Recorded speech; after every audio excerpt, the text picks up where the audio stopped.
देखिए, कल मार्केट शुरू होने वाली है। इलेक्शन जो कि महाराष्ट्र और झारखंड में थे, उसके एग्जिट पोल के बारे में हमने डिस्कशन कर लिया। अब कल मार्केट कैसा रह सकता है और हमें क्या करना है, इस पर आधारित ये वीडियो है। देखिए, फिलहाल डाउ जोन्स, नास्टेक और गिफ्ट निफ्टी ये तीनों नेगेटिव चल रहे हैं और हर जगह से यही न्यूज आ रहे हैं कि मार्केट जबरदस्त क्रैश करने वाला है। कुछ एनालिस्ट बता रहे हैं कि 15% का और क्रैश इज इन लाइन। तो वास्तव में क्या होगा? देखिए, मेरा मानना ऐसा है, मेरा नजरिया ऐसा है, मैं कोई ये फोरकास्ट नहीं कर रहा हूं, मैं कोई आपको झूठी बात नहीं बता रहा हूं। मेरा मानना है कि मार्केट इतना गिरेगा नहीं, बल्कि बढ़ेगा, क्योंकि फरवरी में बजट है, दिन बहुत कम है। तो सेक्टोरियल चेंजेस करने के लिए जो बिग ब्रोकरेज हाउसेस है और जो एफआईआई है, वो सब ये चाहेंगे कि बजट से पहले कुछ दिनों तक प्रॉफिट बनाया जाए और फिर सेक्टोरियल चेंजेस की तरफ जाना चाहिए। यह उनकी राय होगी। तो ये एक इम्पोर्टेंट पॉइंट है, आप समझ लीजिए।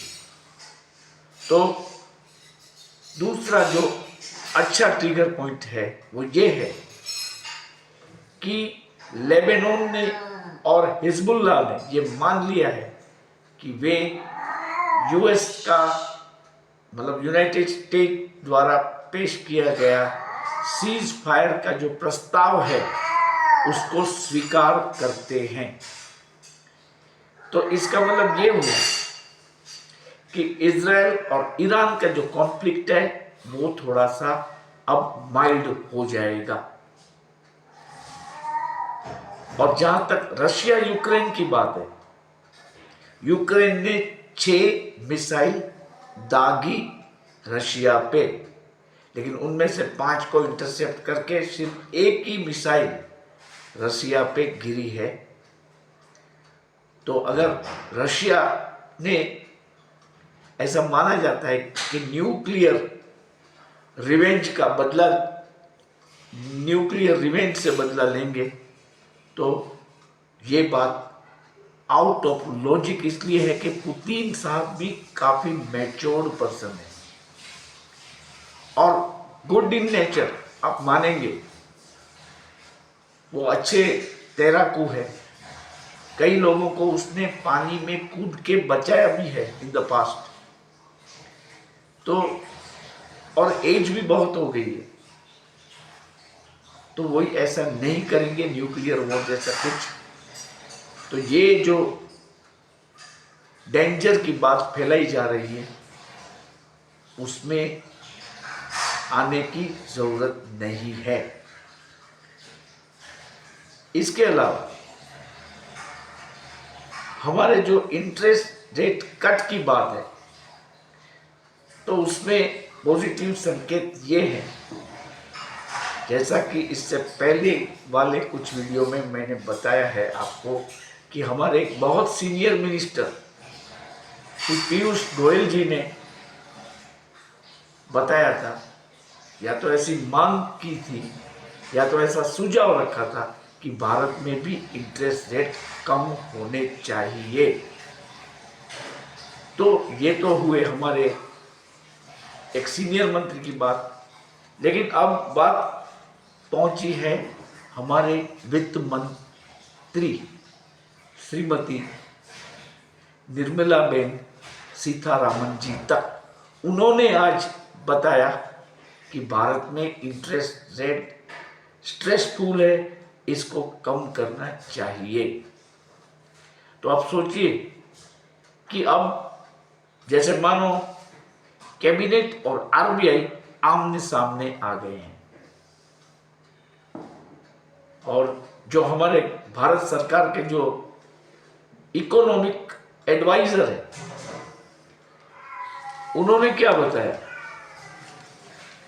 उन्होंने ऐसा बताया है कि ये जो इन्फ्लेशन का रेट हमारा बढ़ चढ़ के आया है, करीबन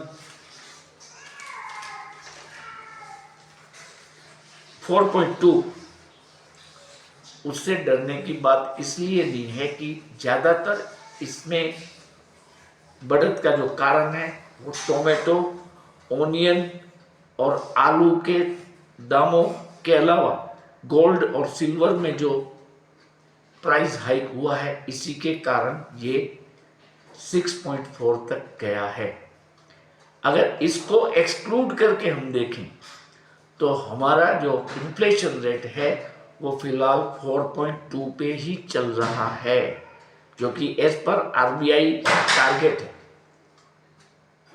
तो अब रेट कट की उम्मीदें फिर से बड़े लोगों की, हमारी सबकी, वो एक स्वाभाविक बाबत है। देखिए, काफी समय से रेट कट नहीं आया है हमारे भारत में, और अब कैबिनेट के मिनिस्टर, अरे खुद हमारे नाणा मंत्री महोदया ये पब्लिक फंक्शन में बोल रहे हैं कि भारत में रेट कट होना चाहिए, तो ये हो जाएगा, ऐसा अब लगने लगा है। और जैसा कि मैंने बताया कि फियर और ग्रीड मीटर जो है वो भी न्यूट्रल पे है। चाइना ने इंटरेस्ट रेट कट नहीं किया, तो वो हमारे लिए अच्छा इसलिए है कि वहाँ जो और इंटरेस्ट रेट कट की उम्मीदें लगा के एफआईआई पड़े थे, उनकी उम्मीदों पे पानी फिर गया है। वो अब वहाँ से पलटी मार के फिर से वापस भारत में निवेश करने लगेंगे। आप देखिए कि अक्टूबर की कंपैरिजन में नवंबर में बहुत कम बिकवाली हुई है, और वो भी पिछले 3 दिनों में आप देखेंगे तो ये बिकवाली का आंक बहुत ही नीचे आ गया है, जो कि अच्छी बाबत है। तो ये जो बाबत है वो दर्शाती है कि भारत की शेयर बाजार में कोई बड़ी मंदी आने की उम्मीद करना सही नहीं है। और रेटिंग एजेंसी ने भी हमें हमारे ग्रोथ को बिरदाया है। तो मैं तो ये मानता हूं कि भारतीय बाजार तेजी में रहेगी, लेकिन हाँ, अभी जो उस अनाप शनाप जो तेजी चल रही थी, ऐसी तेजी शायद नहीं आएगी। और एक थोड़ा सा जिसको हम बोलते हैं कि एक युग का नया उदय हो रहा है, वो है एफ&ओ में सेबी द्वारा कल से लागू होने वाले नए नियम। लेकिन बाय एंड लार्ज ये नियम इन्वेस्टर्स के लिए तो अच्छे ही है, लेकिन इसके कारण उसके वॉल्यूम में गिरावट आएगी। देखिए, एक्सपायरीज जो वीकली आती थी उसमें भी कटौती कर दी गई है। कॉन्ट्रैक्ट की साइज जो है वो 10 लाख से बढ़ा के 15 लाख की कर दी गई है। तो इसके कारण प्रीमियम्स अब ज्यादा देने होंगे, क्योंकि जो आदमी जैसे अभी भी आप पुट को सेल करेंगे, या तो सेलिंग महंगा था एट फॉरवर्ड ऑप्शन में, तो अब ये भी बाइंग भी महंगा हो जाएगा। तो कॉल ऑप्शन में छोटे इन्वेस्टरों को ज़्यादा रुचि लेने से बचना पड़ेगा, क्योंकि फंड मैनेजमेंट करना अब थोड़ा सा कठिन हो जाएगा। तो ये जो बाबत है उसको आप कल ऑब्जर्व करनी है। हो सकता है इस रूल जो आएंगे इसके कारण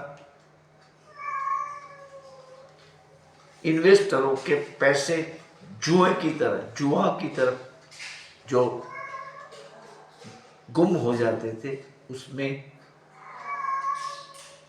कमी आएगी और अच्छे चुनिंदा शेयर में लोग ज़्यादा इन्वेस्ट करने लगेंगे। मतलब थोड़ा नज़रिया कल से पलटेगा। तो अब बात ये आती है कि हमें क्या करना है। देखिए, आज वैसे निफ्टी फिलहाल करीबन 50% डाउन है। तो कल हो सकता है कि पहले वो कुछ सरप्राइज दिखा दे और बढ़त के साथ खुले। देखिए, अगर मार्केट गैप अप खुलता है हल्का सा, तो भी आप कॉल लेंगे। और थोड़ा सा नेगेटिव खुलता है, देखिए थोड़ा सा शब्द के नीचे अंडरलाइन मैं करता हूं। मान लीजिए 30 पॉइंट डाउन है, 25 पॉइंट डाउन है, it should be less than 50 point से अगर ज्यादा वो नहीं गिरा है तो आप पहले निफ्टी में भी कॉल लेंगे और बैंक निफ्टी में भी अगर ज्यादा तेजी नहीं आई है तो आप कॉल लेंगे, बिल्कुल कॉल लेंगे। क्योंकि अगर मार्केट जब बढ़ेगा तो कॉल चलने लगेंगे, छोटी एक्सपायरी है, प्रीमियम भी कम हुआ होगा कल। लेकिन बाद में आप मार्केट को ऑब्जर्व करते करते ये देखें कि अब कॉल तो हमने ले लिया, पुट भी ले ले, तो आपके पास दो रास्ते हैं। नंबर 1, आप कॉल और पुट दोनों एक साथ एक ही समय पे ले लीजिए, क्योंकि जो आएगा मोमेंट वो बड़ा आएगा, तेजी का या मंदी का। तो कल के लिए तो मैं आपको ये सजेस्ट करता हूं कि आप कॉल और पुट दोनों एक साथ ले लीजिए। लेकिन रुक रुक के थोड़े से देखते देखते आपको ये कॉल और पुट ऑप्शन निफ्टी और बैंक निफ्टी में लेना है। आपको मैं फिर से ये बता दूं कि जब कॉल के दाम बढ़े हुए रहते हैं, मतलब मार्केट जब अप होती है तो पुट के दाम कम होते हैं, तो ऐसे वक्त में आप पुट ले सकते हैं। और जब पुट के दाम ज़्यादा हो जाए और मार्केट गिरने लगे तब आप कॉल ले सकते हैं। लेकिन गिरने में आपको ये ध्यान रखना है कि मार्केट जब गिरता है तो वो फॉलिंग नाइट की तरह गिरता है, तो जैसा गिरना शुरू हो आप पुट मत लेना। लेकिन जितना ज़्यादा गिरेगा वो आपको देखना है, तब ही आप कॉल और पुट लेंगे। तो निफ्टी में आप कल 23,500 का कॉल ले सकते हैं और 23,600 के पुट पे आपको ध्यान रखना है। और बैंक निफ्टी में 50,600 का कॉल आप लेंगे, 50,700 का आप पुट सेल करेंगे। तो काइंडली इस चीज को ध्यान में रखते हुए कल बैंक निफ्टी और निफ्टी में आप कॉल और पुट ले सकते हैं। अगर मार्केट एक तरफा चाल चलता है और आपको प्रॉफिट मिल जाता है तो प्रॉफिट बुक करके फिर एक ही पुट या कॉल में ही आपको ये करना है पूरा। लेकिन before the end of the session आप शायद अगर हेजिंग पोजीशन बनाए रखेंगे तो आप 25 एटलीस्ट निफ्टी की तो कल एक्सपायरी है, तो कल आपको जल्दी से जल्दी इसमें प्रॉफिट बुक कर लेना है। और मैं नहीं चाहता हूं, लेकिन लॉस भी जल्दी बुक कर लेना है, क्योंकि फिर प्रीमियम बहुत गल जाएंगे। इसके अलावा जो अच्छे शेयर्स है उसमें आपको मेरा एक सुझाव है कि कल आप सुज़लोन ले लें। देखिए, मॉर्गन स्टैनली ने भी सुज़लोन में खरीदी की राय दी है, उसमें रिकवरी आ चुकी है और भी रिकवरी आएगी। अपने बढ़े हुए दामों से वो कम दाम में मिल रहा है। आप इसमें क्वांटिटी में you can by the Suzlon. देखिए, सुज़लोन के लिए मैं आपको बार बार बोल रहा हूँ क्योंकि ये कम दामों में मिलने वाला शेयर है और नॉन कन्वेंशनल एनर्जी के रिलेटेड ये शेयर है, तो आप ले लीजिए। देखिए, आज भारत और चाइना के डिफेंस मिनिस्टरों के बीच में भी बातचीत हुई है और ये काफ़ी अच्छी बात है क्योंकि हमारे बीच की जो तंगदिली है वो कम होती जा रही है। ऐसे जियोपॉलिटिकल माहौल में जब चाइना और भारत के बीच में अगर रिश्ते अच्छे होने लगते हैं तो वो भी हमारे शेयर बाजार के लिए अच्छी बाबत है। जहाँ तक ट्रंप रिजीम का सवाल है, वो अगर ट्रेड वॉर करेंगे भी तो भारत के साथ ज़्यादा पंगा नहीं लेंगे और वैसे भी हम यूएस के साथ हमारे ट्रेड में हम सरप्लस में हैं, तो ये बाबत भी पॉजिटिव ही है। तो मैं ऐसा मानता हूँ कि market at least for the next 20 days ज़्यादातर बुलिश रहेगा, वो बेरिश नहीं होगा। आपको डरने की ज़रूरत नहीं है, डराने वाले बहुत हैं, लेकिन हाँ, ट्रेड हमें संभल के करने हैं। नहीं करेंगे ट्रेड तो भी कोई दिक्कत नहीं है, ये तो चलने वाला है 24 आवर्स, ये पूरी लाइफ चलेगा। अगर एक आध 2 दिन में कोई ट्रेड नहीं लिया तो आपका ब्रोकरेज बचेगा और अगर नुकसानी होने वाली थी तो उससे भी आप बचेंगे। तो काइंडली बी ऑप्टिमिस्टिक और आप कल देखेंगे कि गिफ्ट निफ्टी जो कि रेड में चल रहा है फिलहाल, वो कल मॉर्निंग में ही हमें सरप्राइज दे दे। अगर जिन लोगों ने मेरी चैनल को सब्सक्राइब नहीं किया है अब तक, उनको मैं रिक्वेस्ट करता हूँ कि वो मेरी चैनल को सब्सक्राइब कर लें और जो मेंबर बनना चाहते हैं वो भी मेंबर बन सकते हैं bye paying just 159 rupees. Okay, good night, this is all for today. कल मॉर्निंग में हम एक नई अपडेट के साथ आएंगे।